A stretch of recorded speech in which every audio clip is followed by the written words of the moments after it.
So we are on the exercise of identifying whether the item is capital in nature or revenue in nature. चलो item capital है या revenue, that we need to identify. Question number 1 answer के साथ ही दिया है. It means ये सब आपको 1 या 2 मार्क्स में पूछेंगे हर एक point. State the reason whether the following item relating to the sugar mill company. सबसे पहले कौन सी कंपनी है ये? Sugar mill. क्या बनाते हैं? शुगर और इथेनॉल एंड वाइन. सबसे ज्यादा शुगर मिल का प्रोडक्शन क्या होता है? Ethanol, wine. कृपा डायबिटीज ना कैसो. बराबर. तो और इसीलिए शुगर मिल के शेयर्स के प्राइस अभी बहुत ज्यादा है. Because not due to wine, not due to sugar, the main reason is ethanol. Because government ने डिक्लेयर कर दिया है कि पेट्रोलियम में इथेनॉल का प्रपोर्शन अब धीरे धीरे करके हम बढ़ाएंगे. जिससे बेनिफिट क्या होगा? एक, ethanol is a natural substance that will reduce the pollution. It will impact your vehicle के अंदर नुकसान करेगा. बट वो तो लोग पैसे निकाल के दूसरा व्हीकल खरीद लेंगे. बट पॉल्यूशन थोड़ा कम हो जाएगा. बराबर. और कंट्री को बेनिफिट कैसे होगा? बिकॉज इंडिया का सबसे ज्यादा जो फॉरेन एक्सचेंज का आउटफ्लो होता है वो किसके लिए होता है? पेट्रोल के लिए, क्रूड ऑयल के लिए. तो अगर आप इथेनॉल का यूज बढ़ाओगे तो वो खर्चा कम हो जाएगा. What ever it is. ये तो शुगर मिल के बारे में बेसिक इंफॉर्मेशन हमने दे दी. अब क्या है पहला पॉइंट? ध्रुवी.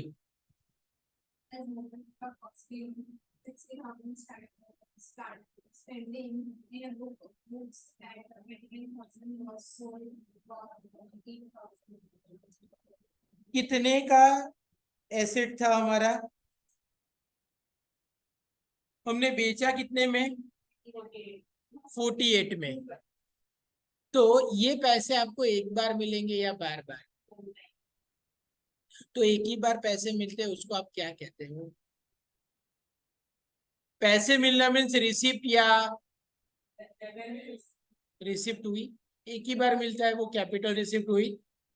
बट इसका जो प्रॉफिट है वो है तो कैपिटल प्रॉफिट, बट चार्ज कहाँ पे होगा? प्रॉफिट एंड लॉस में. Because it is recovery of depreciation. तो आंसर पढ़ो.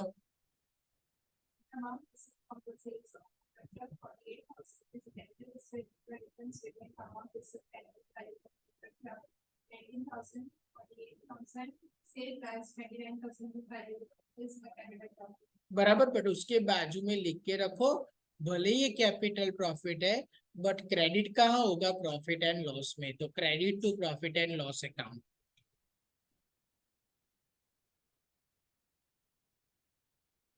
चलो नेक्स्ट पॉइंट. निहाल.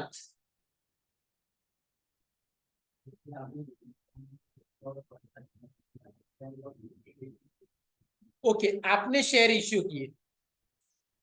शेयर इश्यू करके जो पैसे मिलते हैं वो एक बार मिलेंगे या बार बार? एक ही बार. तो एक ही बार अगर नॉन रिकरिंग आइटम से पैसे आते हैं तो that will be consider as capital receipt. But share issue करने के लिए जो खर्चा किया वो कितनी बार करोगे आप? Only one time. Only one time. तो that will be consider as capital expenditure. But we record it. ये पैसे वापस तो नहीं आने वाले ना. तो वो डिफर्ड रेवेन्यू एक्सपेंडिचर है. कंपनी बार बार शेयर नहीं इश्यू कर सकती. जनरली जो कंपनी बार बार शेयर इश्यू करती है ना वो अच्छी कंपनी नहीं है. Except the legal norms. Suppose banking company है, उनको कैपिटल एडिक्वेसी रेशियो मेंटेन करने के लिए बार बार शेयर इश्यू करना पड़ता है बैंकिंग कंपनी को. बिकॉज बैंकिंग बिजनेस ग्रो होगा तो उनको कैपिटल एडिक्वेसी रेशियो मेंटेन करना होता है. मीन्स आप जितना डेब्ट बोरो करोगे, बिकॉज बैंकिंग कंपनी के लिए रॉ मटेरियल क्या है? Finance fund. तो अगर आपको किसी को लोन ज्यादा देना है तो उतने ही डिपॉजिट भी एक्सेप्ट करनी होगी ना, इसलिए वो शेयर कैपिटल इश्यू करते हैं। बट बाकी सारी कंपनी जो बार बार शेयर इश्यू करके पैसे मांगती है, सपोज आपने एक सिंपल लॉजिक है, आपने कोई बिजनेस शुरू किया और बिजनेस शुरू करते समय आपने उसके अंदर पैसे डाले। अब बिजनेस ऐसा है कि जो आपको कमा के नहीं देता, हर बार आपके पास से पैसे ही मांगते रहता है कि और लाओ पैसे और लाओ पैसे, तो क्या वो बिजनेस अच्छा है? तो जनरली शेयर इश्यू करना और उससे पैसे आना वो नॉन रिकरिंग आइटम है, तो that what it is capital receipt. और उसका जो खर्चा है उसका बेनिफिट आपको लॉन्ग पीरियड ऑफ टाइम मिलता है, बट उससे कोई एसेट नहीं आ रही, इट इज ओनली एक्सपेंडिचर। तो उसको आप क्या कहोगे? Deferred revenue expenditure. Is that clear? और उसको आप आफ्टर अ सर्टन पीरियड में राइट ऑफ कर सकते हो, 4 साल 5 साल में राइट ऑफ कर सकते हो, या तो फिर उसको कैपिटल प्रॉफिट के साथ भी एडजस्ट कर सकते हो, तो आपकी मर्जी। तो पढ़ो आगे इसका आंसर।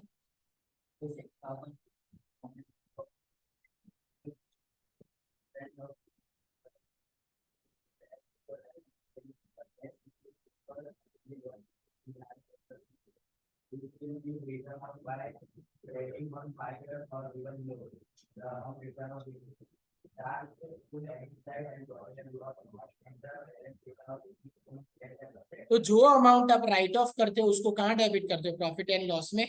और जो राइट ऑफ नहीं हुई, राइट ऑफ करना बाकी है, उसको आप बैलेंस शीट में कहाँ लिखते थे? Asset side. नेक्स्ट कृपा।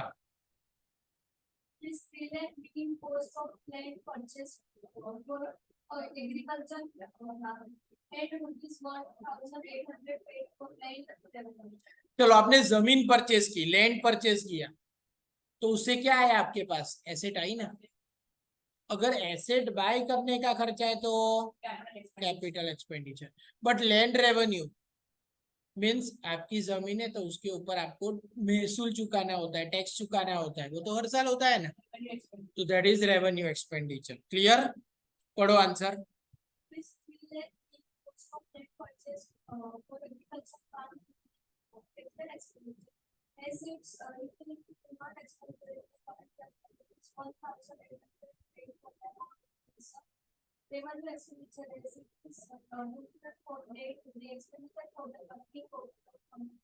बराबर। अब क्या है, मैं आप क्वेश्चन पढ़ोगे, मैं आंसर एक्सप्लेन करूंगा, वही आंसर लिखा हुआ है, बराबर, आपको पढ़ने की जरूरत नहीं है।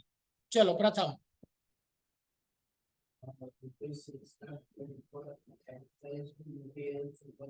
Underline the word excise duty. ये कितनी बार आप पे करोगे? एक बार के बार बार? आप क्या बनाते हो? तो जितनी बार शुगर प्रोड्यूस होगी उतनी बार एक्साइज पे करनी पड़ेगी ना।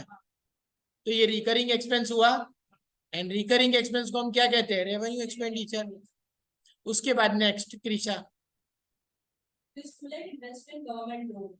गवर्नमेंट लोन में हमने इन्वेस्ट किया है, तो गवर्नमेंट लोन में इन्वेस्ट करना वो हमारा क्या हुआ? एसेट खरीदने का खर्चा, वो क्या हुआ? Capital expenditure. नेक्स्ट प्रथम, सिक्स्थ, उसके बाद वाला सिक्स्थ वाला,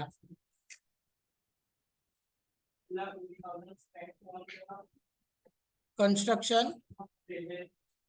ना, व्हाट इज रेलवे साइडिंग? आप ट्रेन में कहीं सफर किया है? इंग्लिश का सफर, हिंदी का सफर नहीं, बाकी ट्रेन में सफर भी करना पड़ता है।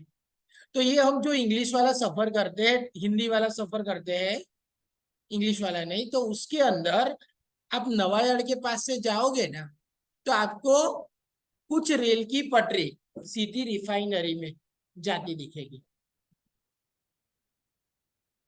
या तो कुछ रेलवे की पटरी डायरेक्टली कहाँ जाती है? जामनगर साइड गए हो तो रिलायंस में जाती है, कुछ सयाजी आयन में चली जाती है, तो that is called railway siding. अब ये रेलवे की पटरी वहां तक बिछाते क्यों है?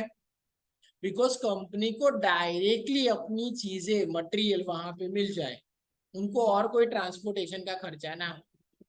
बट ये खर्चा गवर्नमेंट आपको करके नहीं देगी, वो पैसे आपको देने होंगे, तब गवर्नमेंट आपको ये फैसिलिटी प्रोवाइड करेगी। इन एडिशन टू दैट आप जो भी ट्रांसपोर्ट करेगी उसका एडिशनल चार्ज भी लेगी, बट एडिशनल चार्ज तो जितनी बार ट्रेन जाएगी आएगी उसके लिए पे करना है, वो तो रेवेन्यू एक्सपेंस हुआ। बट रेलवे साइडिंग जो हमने कंस्ट्रक्ट किया है वो तो हमारी एसेट हुई ना, तो that is capital expenditure. Clear Vanshika?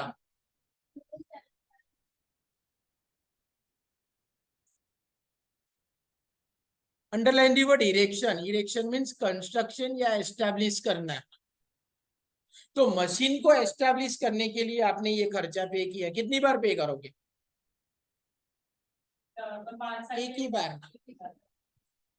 Asset purchase करोगे उसके बाद उसको एस्टैब्लिश करना होता है ना। सपोज आप कंपनी में जाते हो तो वहां पे प्लांट क्या फ्लेक्सिबल होते हैं, घर की कुर्सी की तरह उठा के रख दिया कहीं पे भी नहीं होता ना। प्लांट क्या जमीन से जुड़े होते हैं ना, तो उसको इरेक्ट करना बोलते हैं। तो ये इरेक्ट करने का खर्चा एक ही बार होगा ना, तो that is capital expenditure. Means any expenditure done to make the asset available for intended use is to be considered as capital expenditure. Asset को आपने जिस पर्पस से आपने खरीदा है उस पर्पस तक लाने का जितना भी खर्चा है वो सारा किस में आएगा? कैपिटल एक्सपेंडिचर में। कौन सा एग्जांपल दिया था मैंने? वंशिका ने बिजनेस शुरू किया चप्पे की दाढ़ निकालने का और उसने साइकिल खरीदी, बट धार कब निकलेगी? जब साइकिल पे वो एक पत्थर फिट करेंगे, किसी साइकिल की दुकान से पुरानी रबर की ट्यूब लेंगे और उसको वहां पे ज्वाइंट करेंगे, तब वो मशीन तैयार होगा ना। बाद में वंशिका साइकिल लेके जाएगी ना कि सबके घर पे कि भाई चप्पानी धार गाड़ी આપવામાં આવશે એવું ત્યારે જ જશો ને। तो वो मशीन तैयार करने तक का जितना भी खर्चा हुआ वंशिका का वो एसेट एक्वायर्ड करने का खर्चा, और वो सब उसके लिए क्या है? Capital expenditure. बराबर ने? પછી જે બી રૂટીન ખર્ચો હોય એ શું કહેવાય? Revenue expenditure. હા, પંચર રિપેર કરાયું। ચલો હવે કિજલ।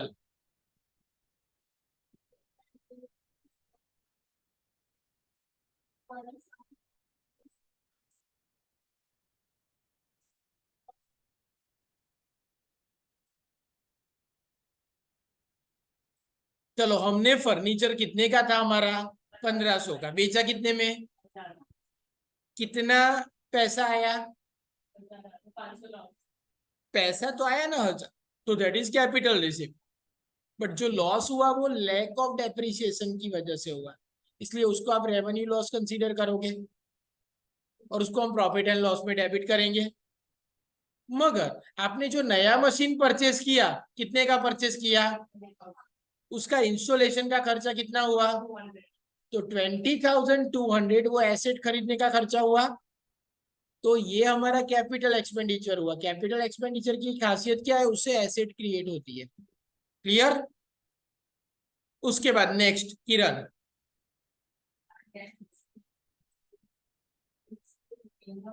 at 7,500 into the monthly value of 1,700. This make obsolete. Obsolete का मीनिंग क्या होगा? आउटडेटेड, पुराना हो गया।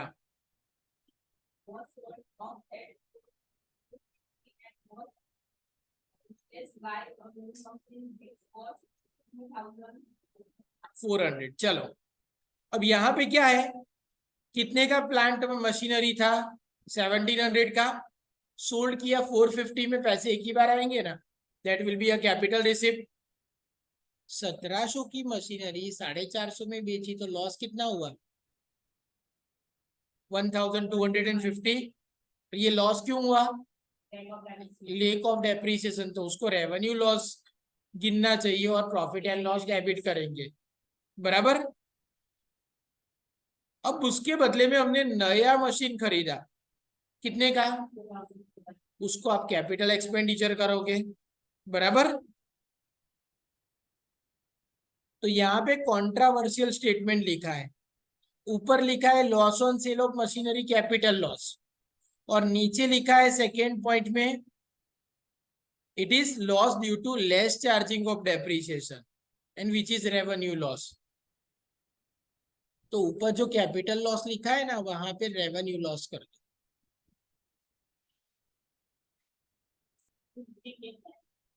उसके नीचे loss on sale of machinery capital loss लिखा है, उसको रेवेन्यू लॉस कर दो. मिला?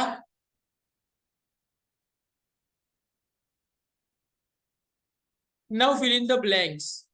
First one, Dhubri.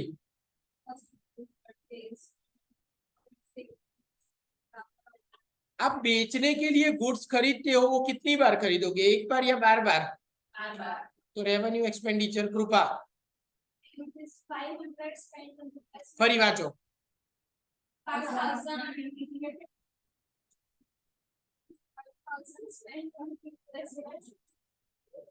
of worn out part of the machinery.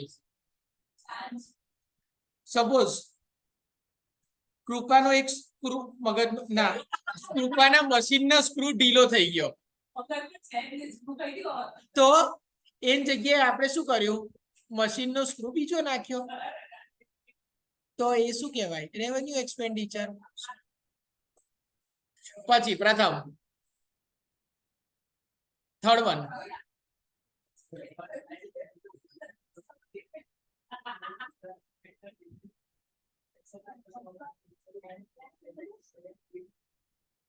કયું વાંચે તું? થર્ડ. આવું ના કરીએ, ધ્યાન તો રાખ. Discount allowed on issue of share. अब शेयर इश्यू करने का कोई भी खर्चा है उसे हम क्या कहेंगे, डिफर्ड रेवेन्यू एक्सपेंडिचर. उसके बाद नेक्स्ट निहाल,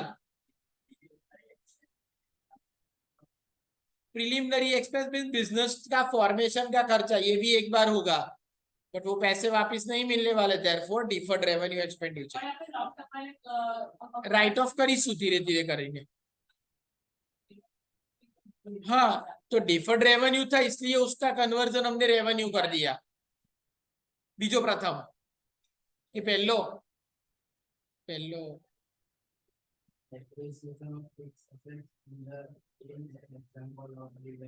अरे डेप्रिसिएशन तो दर वर्षे लागे ने, therefore it is revenue expenditure. Krisha,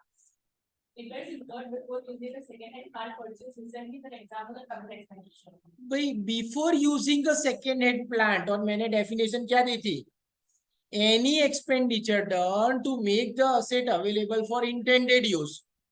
तब तक का सारा खर्चा कैपिटल एक्सपेंडिचर.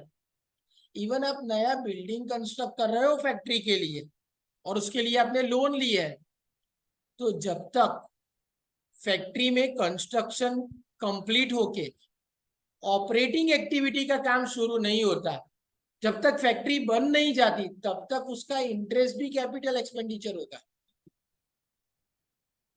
एक बार फैक्ट्री में प्रोडक्शन चालू हो गया, उसके बाद तो लोन तो बाकी है ना, तब जो आप इंटरेस्ट चुकाते हो वो रेवेन्यू एक्सपेंडिचर.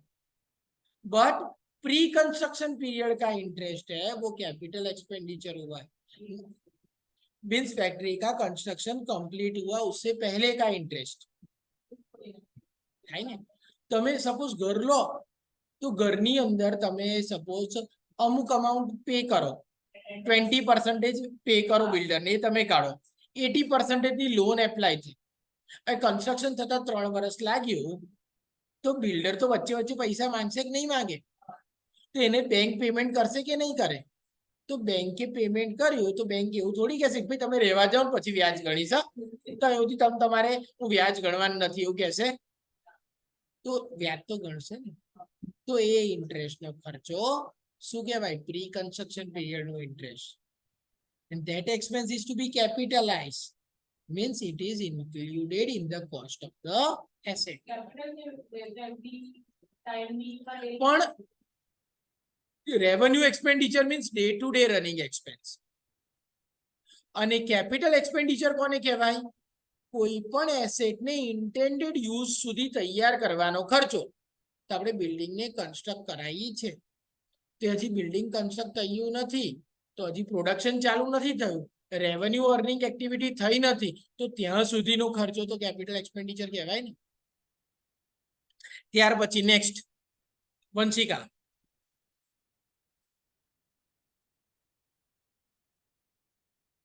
હવે ટ્રુ એન્ડ ફોલ્સ. આ કન્ફ્યુઝર વાળા સ્ટેટમેન્ટ આવશે. હેડિંગમાં આપણને કીધું છે કે ટ્રુ એન્ડ ફોલ્સ, કારણ કે હેડિંગ વગર છે ને બહુ તકલીફ થઈ જાય. એની એક્સપેન્ડિચર વિચ ઇઝ અનરીઝનેબલી લાર્જ. ભાઈ મોટો ખર્ચો છે ને એટલે કેપિટલ એક્સપેન્ડિચર. ટ્રુ કે ફોલ્સ? અરે આપણે એક્સપેન્ડિચર નું રીઝન ફાઇન્ડ કરવાનું છે, મોટો કે નાનો એવું જોવાનું નથી. આપણે ઉપર જો 6 લાખ રૂપિયા શેના પે કર્યા હતા? એક્સાઇઝ ડ્યુટીના, સુગર મેન્યુફેક્ચરના. તો આમ તો મોટો ખર્ચો કહી શકાય, બટ એ રેવન્યુ એક્સપેન્ડિચર હતો because it is out of day to day business activity. Amount મોટી હોય કે નાની, that is immaterial. Capital expenditure ક્યારે કહેવાય? જ્યારે એસેટ ક્રિએટ થતી હોય, બરાબર? કાં તો ડિફર્ડ રેવન્યુ એક્સપેન્ડિચર ક્યારે કહેવાય? જેનો બેનિફિટ આપણને લોંગ ટર્મમાં મળવાનો છે. ક્લિયર? તો અમાઉન્ટ મોટી છે એનાથી કેપિટલ એક્સપેન્ડિચર થાય એવું તો ના કહેવાય ને.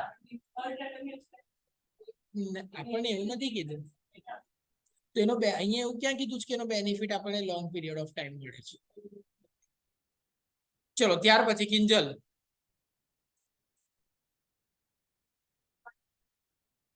ટ્રુ કે false? Underline the word current period. કયું સ્ટેટમેન્ટ, કયું એક્ઝામ્પલ? સેલેરી આપી દી તો ખરી, બરાબર? કોઈ જોબ ચાલુ કરી, કોણે કરી હતી? કિરણે જોબ ચાલુ કરી હતી ને. 1 મહિનો થયો, સેલેરી આપી. બીજો મહિનો કામ કર્યું અને કિરણે કીધું કિંજલે કોઈ મારી સેલેરી, તો કિંજલ કે આપી દી તો ખરી, તો ચાલે, ફરી સેલેરી આપવી પડે ને. તો જે एक्सपेंडिचर નો बेनिफिट फक्त ने फक्त क्या મળતો હોય? करंट पीरियड में, उसे हम क्या कहेंगे? Revenue expenditure. Kiran means business का गुड्स वो हमने बेच दिया, वो एक बार बेचोगे या बार बार बेचोगे? तो वो क्या हुआ? रेवेन्यू रिसिप्ट हुई. नेक्स्ट ध्रुवी.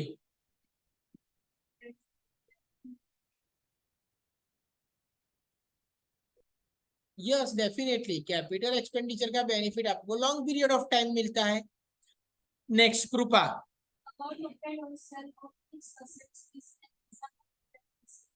एसेट बेचने से पैसे कितनी बार मिलेंगे आपको?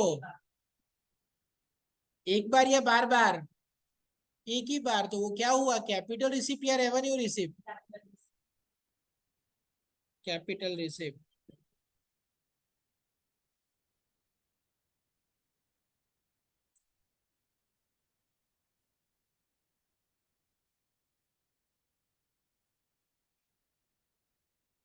True or false?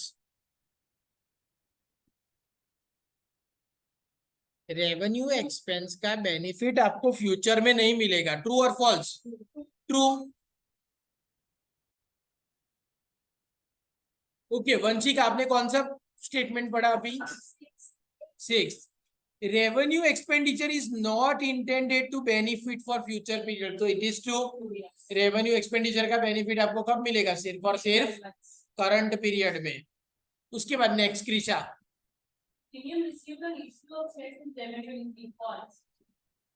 It is a capital receipt और वो कैपिटल प्रॉफिट है. जब आप शेयर इश्यू करते हो तो मतलब जो भी पैसे मिलते हैं ना वो एक ही बार मिलने वाले हैं. Therefore it is a capital receipt. त्यार पछी किरण.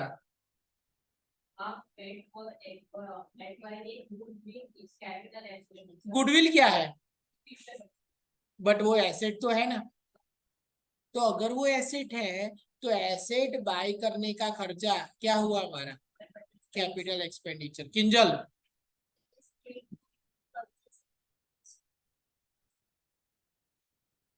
True or false? ध्यान से पढ़ के सोच के बताओ और क्यों. कब कैरेज पे किया आपने? मशीन परचेस किया तब ना. तो मैंने अभी भी बताया ना कि एसेट को खरीदने का जितना भी खर्चा है वो एसेट की वैल्यू में ऐड हो जाएगा. तो it is a capital expenditure. Next प्रथम. फोर्थ पॉइंट,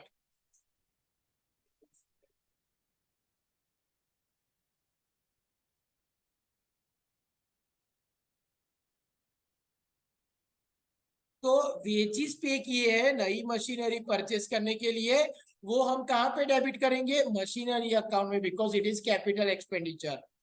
हाँ तो वांच्યું તું किंजल, હવે ચોથો पॉइंट, प्रश्न 4 वांच।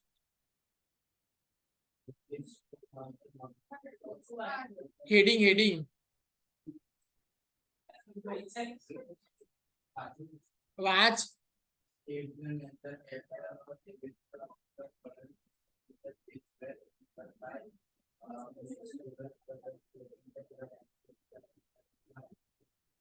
इसमें वर्ड ये मेसर्स, और ये मेसर्स वर्ड कहाँ पे लगता है? जब आप कोई पार्टनरशिप फर्म या एचयूएफ की बात करते हो ना, हिंदू अनडिवाइडेड फैमिली की, उसके आगे मेसर्स वर्ड लगता है।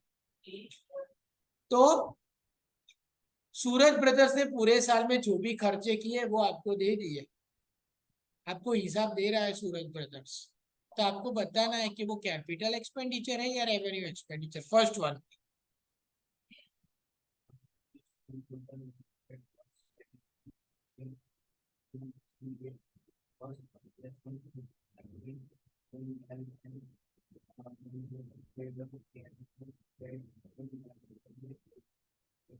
तो 2100 हमने क्यों खर्च किया? सेकेंड हैंड मशीन को रिपेयर करवाने के लिए, और 1000 उसको लाने का कैरेज हुआ। तो ये सारा खर्चा एक बार होगा या बार बार? So that it is a capital expenditure. Now next, निहाल।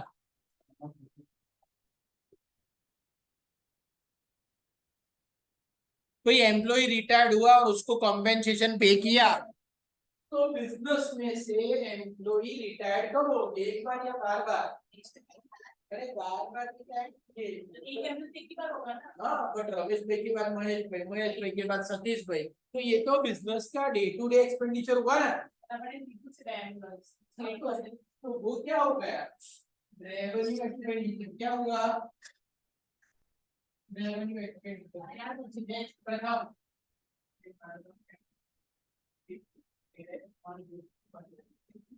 तो हमने ये पैसे क्यों पे किए हैं? कैरेज, और किसका कैरेज है? गुड्स का। तो गुड्स तो बार बार खरीदेंगे ना, तो रेवेन्यू एक्सपेंडिचर। ध्रुवी,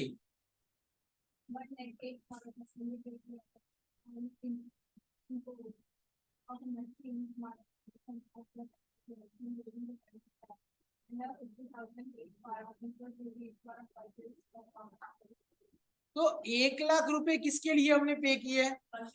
मशीनरी, तो वो क्या हुआ? बट 50,000 किसके लिए पे किए? तो रॉ मटेरियल का खर्चा क्या हुआ? Revenue expenditure. पता चल रहा है ना कंसेप्ट? जो खर्चा एसेट को एक्वायर करने के लिए करते हैं वो कैपिटल एक्सपेंडिचर, और जो डे टू डे एक्सपेंस है वो रेवेन्यू एक्सपेंडिचर। जो पैसे आपको एक ही बार मिलते हैं, either by selling of asset और क्रिएशन ऑफ लायबिलिटी, वो कैपिटल रिसिप्ट। बट जो रिसिप्ट आपको बार बार मिलती है, दैट इज रेवेन्यू रिसिप्ट। उसके बाद कृपा,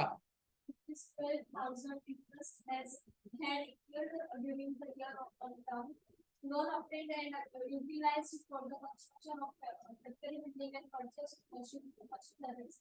However, the production had not commenced in the last step of accounting. चलो ये 12,000 रुपए हमने इंटरेस्ट पे किया है, किसके लिए? बिल्डिंग कंस्ट्रक्ट करवाया फैक्ट्री का या मशीन परचेज की, उसके लिए।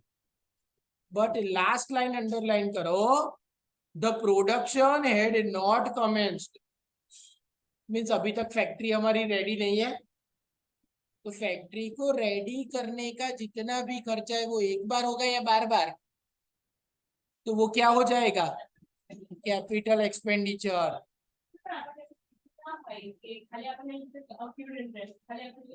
तो रेवेन्यू एक्सपेंडिचर। एक्रूड इंटरेस्ट तो हमारी लायबिलिटी हुई, चुकाना है ना, लोन लिया है तो। बट यहाँ पे तो क्या है, लोन लिया है आपने, कुछ तो स्पेसिफाई करेंगे, ऐसा कंफ्यूज नहीं करेंगे। Next question 5. As per the following, the capital and revenue expenditures in rural cities. A petrol-driven engine of a passenger bus was replaced by a diesel engine. चलो बस था हमारे पास पेट्रोल इंजन वाला, हमने क्या करवा दिया, उसका कन्वर्जन डीजल इंजन में करवा दिया. तो ये क्या हुआ, पेट्रोल इंजन की जगह अगर आप डीजल इंजन लगवा दोगे तो क्या होगा, कुछ फायदा होगा, एफिशिएंसी बचेगी, बढ़ेगी, पेट्रोल का खर्चा कम हो जाएगा ना. तो ये हमारे लिए क्या हुआ, कैपिटल एक्सपेंडिचर. कौन सा एग्जांपल दिया था, मेरे कंप्यूटर के अंदर मैंने रैम या हार्ड डिस्क बढ़ा दी, जिससे क्या हुआ, कंप्यूटर की स्पीड या तो फिर उसकी लाइफ या स्टोरेज कैपेसिटी बढ़ गई, तो वो कैपिटल एक्सपेंडिचर हुआ, बिकॉज उससे एसेट की लाइफ या तो एफिशिएंसी बढ़ती है. बट कंप्यूटर के अंदर मैंने क्या नया लाया, उंदर, बराबर, नया उंदर लाया कंप्यूटर के लिए, तो उस नए उंदर को से कंप्यूटर की एफिशिएंसी बढ़ेगी, नहीं बढ़ेगी ना. तो माउस का खर्चा वो क्या होगा, रेवेन्यू एक्सपेंडिचर.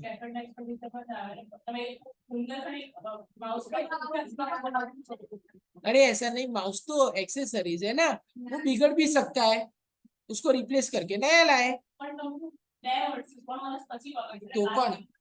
तो पण એ રેવન્યુ એક્સપેન્સ જ કહેવાય. સ્ક્રૂ નું ઉદાહરણ, 10 વર્ષ પછી સ્ક્રૂ ઢીલો થયો અને આપણે નવો નાખ્યો તો એ રેવન્યુ એક્સપેન્ડિચર જ કહેવાય. મશીન. ત્યાર પછી કોને વાંચવાનો આવ્યો, વાંચો બેન.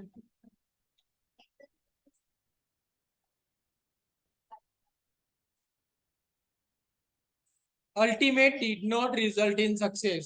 50,000 रुपए हमने रिसर्च के लिए खर्च किए, बट अल्टीमेटली आपको कोई सक्सेस नहीं मिला, तो ये खर्चा क्या हुआ, डिफर्ड रेवेन्यू एक्सपेंडिचर. मैंने बताया था रिसर्च एंड डेवलपमेंट खर्च will be, expenditure will be termed as deferred revenue expenditure, और उसको आपको राइट ऑफ कर देना है.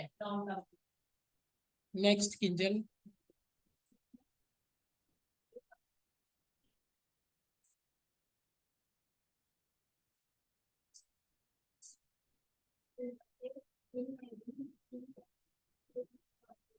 Underline the word adding 3 years to working life.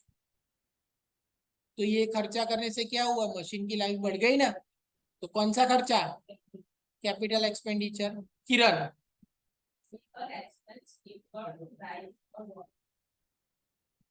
Loan लेने के लिए खर्चा किया, तो लोन का पैसा एक ही बार मिलेगा, तो कैपिटल रिजर्व, तो उसका खर्चा भी एक ही बार करोगे ना, तो वो क्या होगा, कैपिटल एक्सपेंडिचर. नेक्स्ट प्रथम.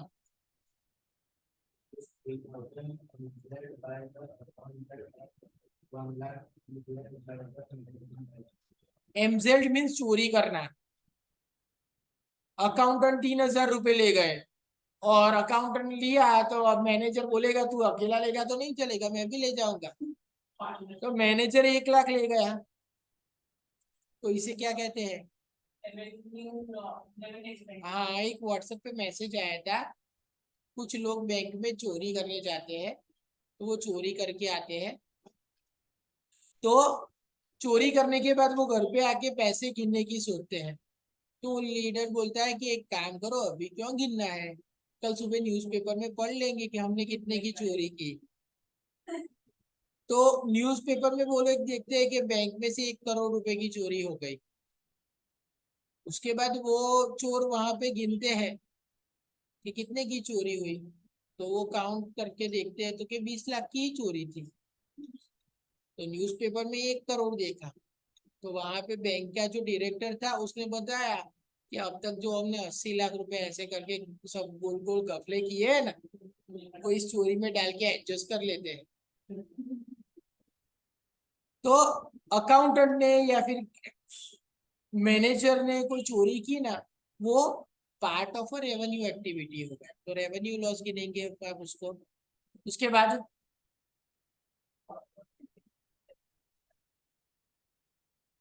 फैक्ट्री शेड को रीपेंट की करना है, वो तो रिपेयरिंग एक्सपेंस हुआ ना, तो रेवेन्यू एक्सपेंस नेक्स्ट। पढ़िए તમે ત્રણને ધ્રુવી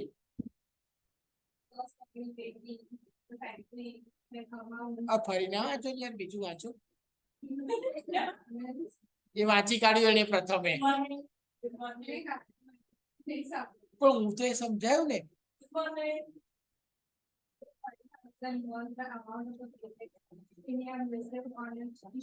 अरे शेयर इश्यू करके जो पैसे मिलते हैं वो कैपिटल रिसिप्ट हुई, और प्रीमियम तो हमारा प्रॉफिट हुआ, तो वो हमारा कैपिटल प्रॉफिट होगा। कृपा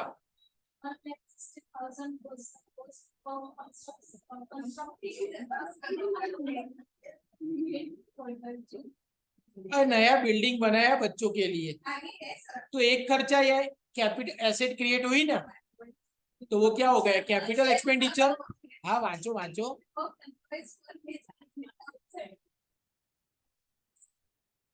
from government as a grant in aid, aid means help, तो गवर्नमेंट ग्रांट की तरह एक हेल्प के तौर पे आपको 50,000 मिल गए, तो वो भी एक ही बार मिलेंगे ना।